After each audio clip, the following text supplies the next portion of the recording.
Today we're discussing the separation of powers. The doctrine of separation of powers, as recognized under the 1999 Constitution as amended, states that each arm of government is kept separate and giving powers to check and balance each other. On today's program, we'll be talking about how we are doing that in Nigeria and how effective we've been so far. And to introduce today's guest, Andy. We have with us in the studio an international constitutional lawyer. He's also a human rights lawyer, a professor of law who has lectured in several universities in Nigeria and Kenya, Professor Agbo Jerry Madaki. Welcome to the Weekend Show. Yeah, welcome, Andy. Thank you. Wait, special? I can't believe you're missing this. This is also Andy's father. No. In this case, he is our guest.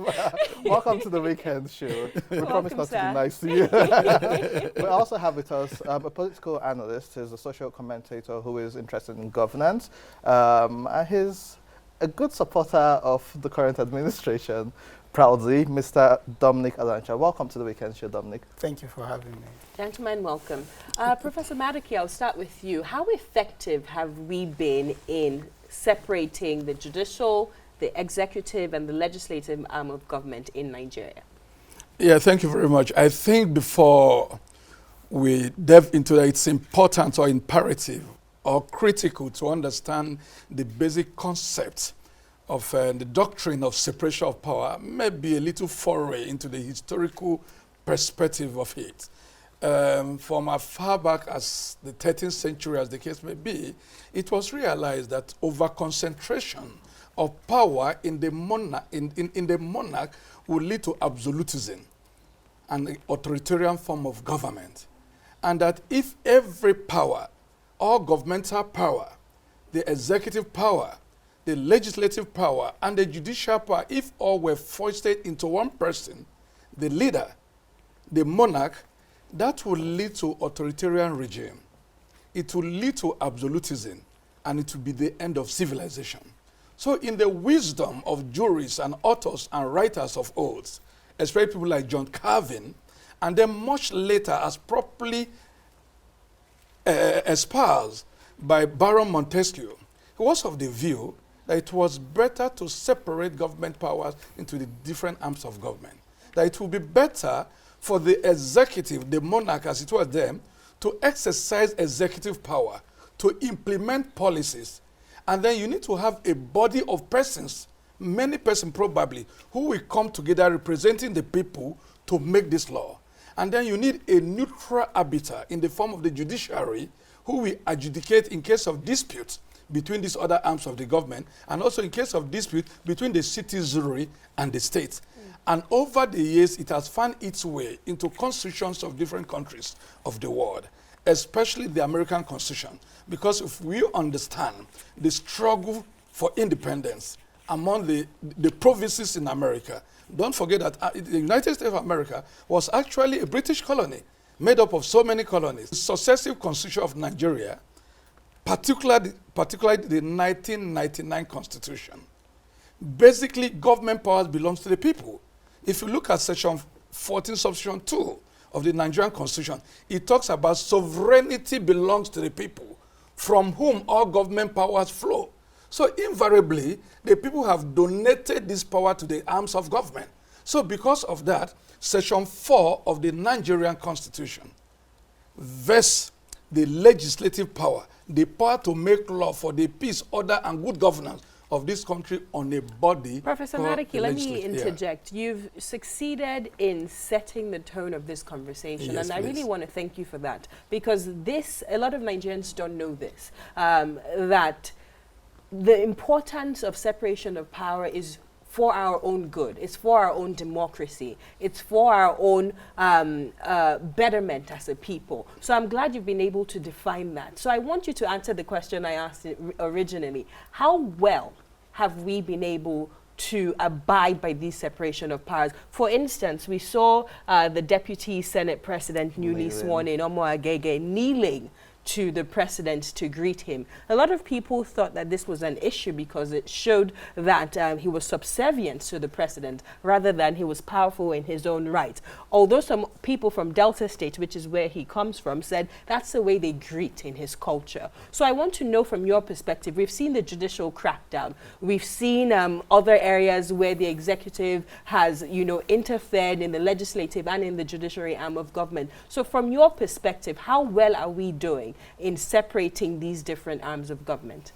Yeah, in answering that question, I think it is still important to lay the structural foundation within the Nigerian context. And I was going to say very quickly, without taking too much time, that the legislative power of this country is vested in the National Assembly at the national level, and then in the various state house of assembly that we have in this country. And then the executive powers of the country.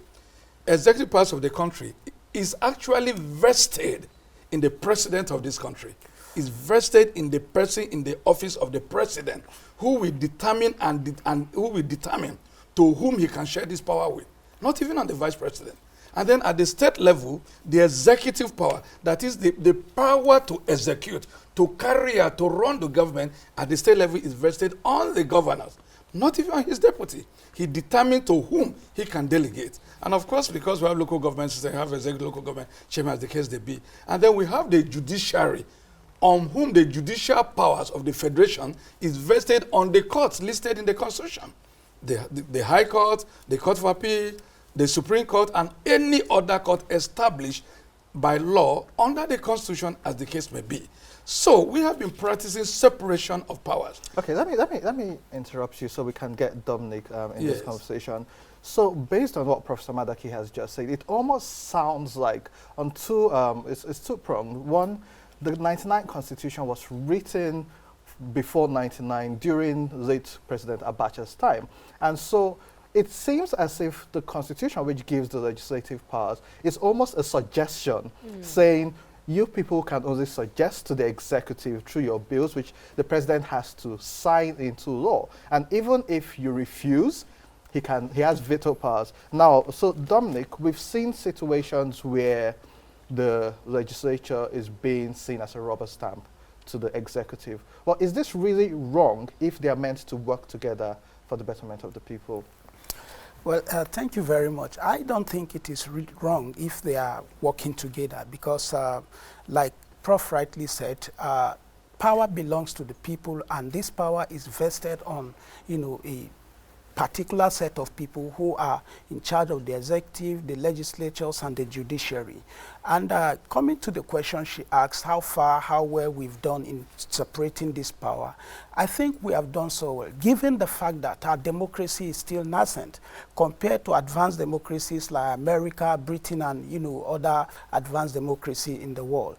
So for me, given the fact that we've just celebrated 20 years of democracy, and with what is going on in the country, you can see in 2019 election, the National Assembly election, there was no imposition. The president did not, impose anybody on the National Assembly that this is the person I want, it must be this person, because in most cases, when that happened, that is when they say the judiciary are interfering. But it didn't sorry, Dominic. The executive, I'll let you continue, but prior to the 9th Assembly being inaugurated, on tape, we've seen the party chairman of the APC saying, all the committees, everybody, this is who we've endorsed. Now, it's interesting that the National Assembly, they actually voted, and we saw the numbers, which shows there's a consensus of sorts. Someone got 2/3. But even though the president didn't have to say it, his party's position was, it is all about us. It is all about our party and whatever we want. That already signifies that the 9th Assembly may be controlled by the executive or the party. It is not debatable that a party that formed the majority certainly will produce the Speaker or the Senate President. And that is what the party has done, to say that this is who we want, this is the choice of the party to lead the 9th Assembly. So I think they have not done anything. And that was not done in isolation with the members of the National Assembly. It was done in consultation with the members of the National Assembly. And you can see even the emergence of the Deputy Speaker was unopposed. That is to tell you how they have consulted widely and agreed that this is who to be the Speaker and this is who to be the Deputy.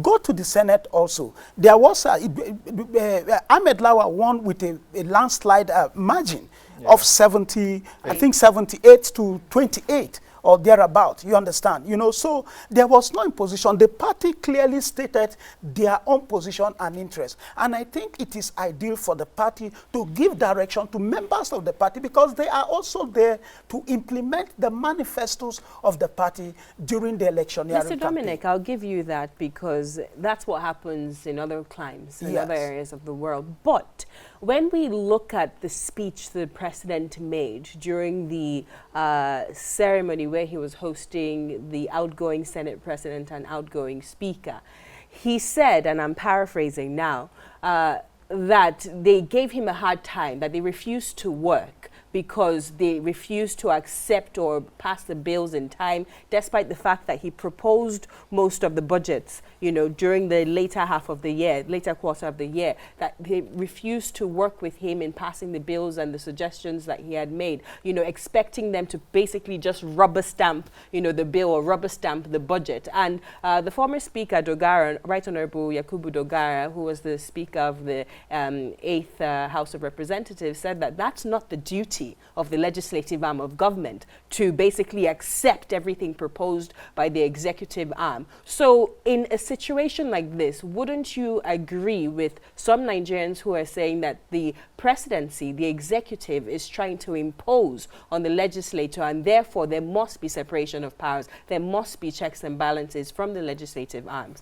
Yes, I agree with Dogara that the legislature is not to accept everything without interrogating it, you know. But I also agree with the president that Dogara and Saraki were not patriotic enough in moving Nigeria forward because, in my own opinion, these guys sat on the progress and development of Nigeria. Take, for example, the time, the duration, the budget, you know, take before it passage.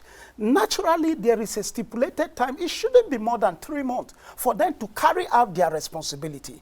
It is the responsibility of the legislatures to go through the budget, do the needful, and then pass it within a stipulated time. But in my own understanding and my own opinion, I think they intentionally sat on the budget, you know, doing nothing with it. There was a time I almost led a protest to the National Assembly on why they have not passed the budget. Because they were not, at a point they were not, for more than 1 month or 2 months, they were not saying anything about the budget, they were doing nothing about the budget, and Nigerians were eagerly waiting because the budget is tied to every businesses in Nigeria here. Without the passage of the budget, there won't be activities. Governance will just, you know, take the backseat. So for them not to, you know, do the needful at the right time, you understand? I think they were not patriotic enough to Nigeria. All right, Dominic, let's talk about, because we're talking about separation of powers, we can't exempt the judiciary from this. We have seen recent events which in Nigeria, we've seen a sitting Chief Justice of the Federation being tried and he had to resign or retire early. Now, in a situation where the executive has so much powers as approving who becomes the CJN, the state governors also. In the United States, for instance, people vote for their district attorneys. You can vote for the Attorney General of the states. In Nigeria, how fair is separation of powers to the judiciary when the executive arm pretty much makes all the decisions for them? Same thing with even the electoral bodies, which is not under the judiciary, but the president has the right to appoint who becomes the chairman. But focusing on the judiciary, how fair is the principle of separation of, the doctrine of separation of powers to the judiciary in Nigeria? Yeah, in the first instance, the Constitution guarantees the establishment and the existence of the judiciary in Nigeria, like I did mention earlier, under Section 6 of the Constitution. And then the next issue is the appointment and tenure of office of the judiciary. Of the three arms of government, it is the judiciary that's non-elective. For the president, you have to be elected. For the legislature, the members of the National Assembly and the State House of Assembly, they have to be elected.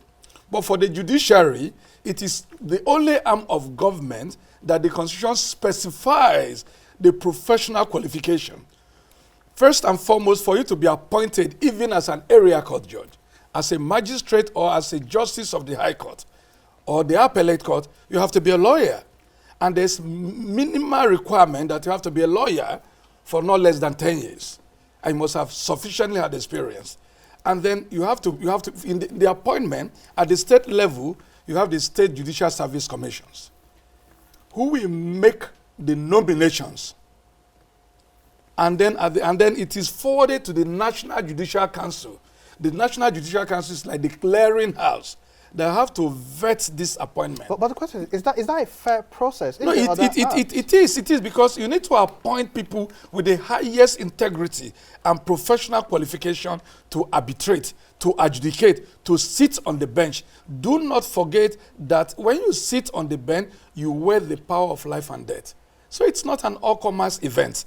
And then, even when we talk of this appointment, at the state level, the State House of Assembly have to approve. And their removal is not as easy as people say. You don't just wake up and say, I have sacked the Chief Justice or the Chief Judge or a judge of the High Court. Well, we've seen that but we case just saw that happen in that is not what happened. That is not what happened. If you want to pigeonhole it to the issue of the former Chief Justice of Nigeria, Justice Onegem, here is a situation that the Constitution under the Fifth Schedule provides for the Code of Conduct, and the oath of offices are also that you have to subscribe to in the Constitution. He was alleged to have breached the Code of Conduct for public officers, and he was submitted or subjected to a trial by the Code of Conduct Bureau, and then the tribunal, and then the Code of Conduct Tribunal, by way of an ex parte of application, granted that application and suspended him from office, and eventually he was found guilty, so to say, and then punishment meted that yes, you are convicted, for the next day you cannot hold office. So what? Just a minute, sir. Let me interject, because you've missed a fundamental part of this whole story, this whole timeline. Yes. Remember, the president has suspended him before, and that was where the uproar came about. That proves the suspension. Exactly. Even before the end of the tribunal. Exactly, session. before the committee. So what we're saying now is we're talking separation of powers. So with that kind of situation where the president suspends the Chief Justice of Nigeria before an investigative panel has even given a report, you know, how are we faring? That goes back to I think to put issues in proper perspective, historical perspective, I'm not holding brief for Mr. President, but I'm a critical stakeholder as far as the administration of justice in Nigeria is concerned. The president never at any time suspended the former Chief Justice of Nigeria. He was subjected to trial. And then an order was given that he be suspended from office, and the president obeyed it. Whether the order was right or wrong, the president is bound to obey an order duly issued by competent tribunal. But the same But the same administration has avoided some court orders which have said, stay away from this or let this be. So what we're trying to say is that exactly in this same situation, the swiftness with which the case of the judiciary was handled, we don't see that in other cases. Isn't this questionable? Indeed, I agree with you. It is not only questionable, it is condemnable, it is lamentable. But having said that, you cannot fault a man for obeying the law or obeying the order of a court inasmuch as he has continuously deliberately violated, disobeyed court order. When court orders are disobeyed, what is the options available to us? Do not forget, because the topic we are discussing is separation of power, and then enormous power is vested in the National Assembly and the legislature. The president subscribed to an oath of office to obey, to promote, to adhere to the Constitution of Nigeria. So when the president refuses to obey an order of court, he's indirectly not obeying the Constitution. Dominic, you have he's something indirectly to say. not obeying the Constitution. So it behoves on the National Assembly to call the president to order. And it is one of the indictable or impeachable offenses. And they can wear that stick of desiring to impeach Mr. President if they believe he's deliberately violating the Constitution of Nigeria and his oath of office. I'm still stuck at the point where Professor Madaki hadn't acknowledged the fact that the president did say he suspended the Chief Justice of Nigeria. So I'm what I'm saying, and these are recent issues Exactly. These are recent contemporary issues. These are recent and contemporary issues that the president eventually suspended the Chief Justice of Nigeria based on the order. No, sir. He didn't first suspend him. No. Okay, Dominic, go ahead. Well, like Prof said, these are recent issues, and they are there for us to, Google and then find out, I think there was a suspension, in my own opinion, by the president. And for me, he who has the right to appoint or hire has also the right to fire. And you see, what we are saying, we need to get it in a proper perspective, because it has a way of shaping the perception of Nigerians on the separation of power. Because, especially with the judiciary, for me, there is no interference with the judiciary. They have their own powers, and they have been, given the necessary support by Mr. President, to perform to carry out their responsibility. Regardless of the timing, which was before the elections. Exactly. But you see, the judiciary also is an arm that we really need to look into, to interrogate, because I'm trying to make a point that you need to, as a judge, you need to be above reproach. You need to be above accusation. Most of the judges, in our country today, they are not above reproach. And that is, what the president initiated, through the EFCC and all of that people think, he's trying to interfere with judiciary and stuff like that. But there was no interference. If you look at the judgment that have been coming from the Supreme Court, the Appeal Court, and all of that, it's not even in favor of his party. Look at the case of Zamfara.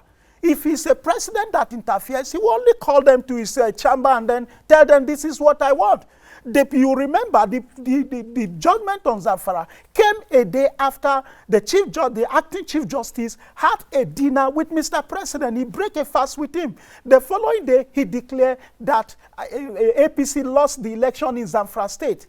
You understand? So there was no interference. We have a former senator that is serving a jail term today, who is a member of the ruling party. So there is no interference, but the judiciary, the onus lies on Mr. President to see that they sanitize the judiciary, so that when people go to court, they can have confidence in whoever that is presiding as a judge in the court. I think if you talk of sanitizing the judiciary, that is not within the purviews of Mr. President. We have the National Judicial Council that discipline judges, that have the power to investigate them, have the power to recommend their removal from the office. Mr. President have no power to interfere with how the judiciary is strong. Absolutely, that is not within the purview of the powers granted under the Constitution. The power to discipline judges lies with the National Judicial Council. And I can assure you, unnecessary interference with the judiciary will do nothing but spare doom and anarchy, not only for the country, but for the entire West African sub-region. Because the judiciary is the neutral arbiter between the government and even the people, and between the other arms of the government. So the judiciary must be encouraged to be strong, to be well-funded, and to be independent. If you tamper with the independence of the judiciary, the basis of our existence as a nation is gone. That's the truth of the matter. Professor Madaki and Mr. Dominic, thank you so much for your time. We'll take a short break right now. When we return, more on the weekend show. Don't go anywhere.